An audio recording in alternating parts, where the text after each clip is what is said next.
บรรยากาศที่ประตูใส่เขาปิดเส้นทางสัญจรมีแต่คนย่างพอเข้าทางใดกับบ่ได้เข้าทางไหนกับบ่ได้จนเวลาไปเหลือสถานที่จอดรถอยู่ไฟแดงอนุสาวรีย์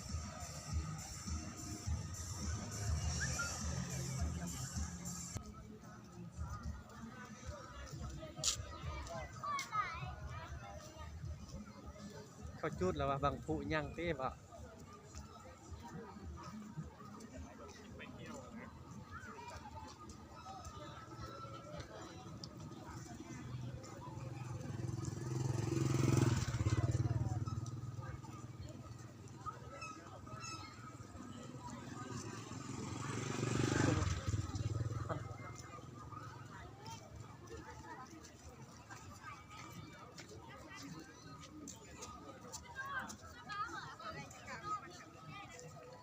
เบี่ยง3-4เลย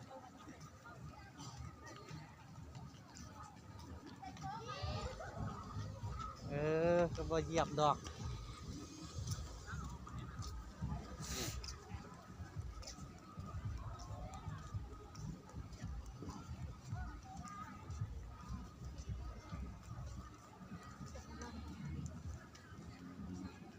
เขาบ่ให้รถสัญจร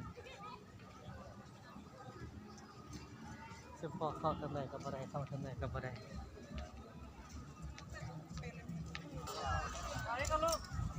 พ่อค้าชาวขาย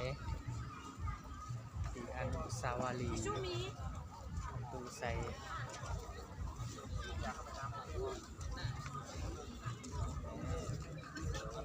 เอาตัวจูกันได้ป่ะเห็นกันตัวจูกันแล้วตัวจูกันแล้ว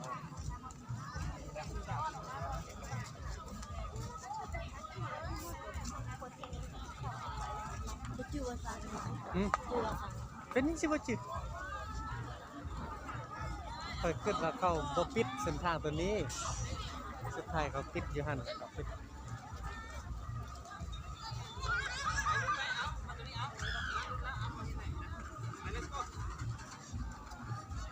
จักรได้ซี่แหละเปลี่ยนนะไทยปะ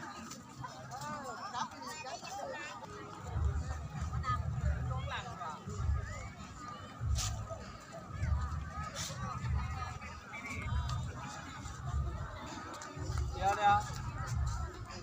ก็บอกให้เข้าอ่ะมันอยู่ใกล้กับเฮาตัวนี้ไปเด้อย่างเด้อถ่ายนางเอกสบายดีนะ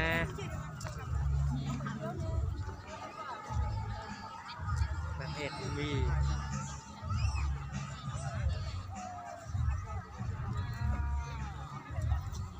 ให้เบิ่งบรรยากาศ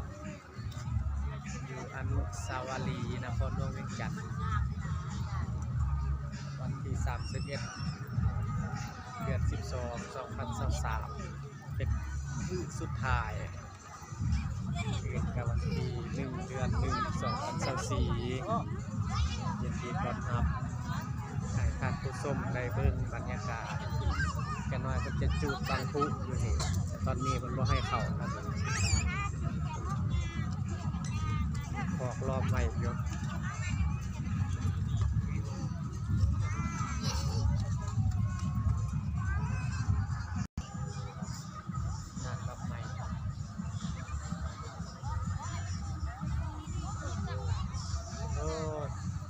โยมสาวภาษาเพราะว่าลาวและต่างประเทศ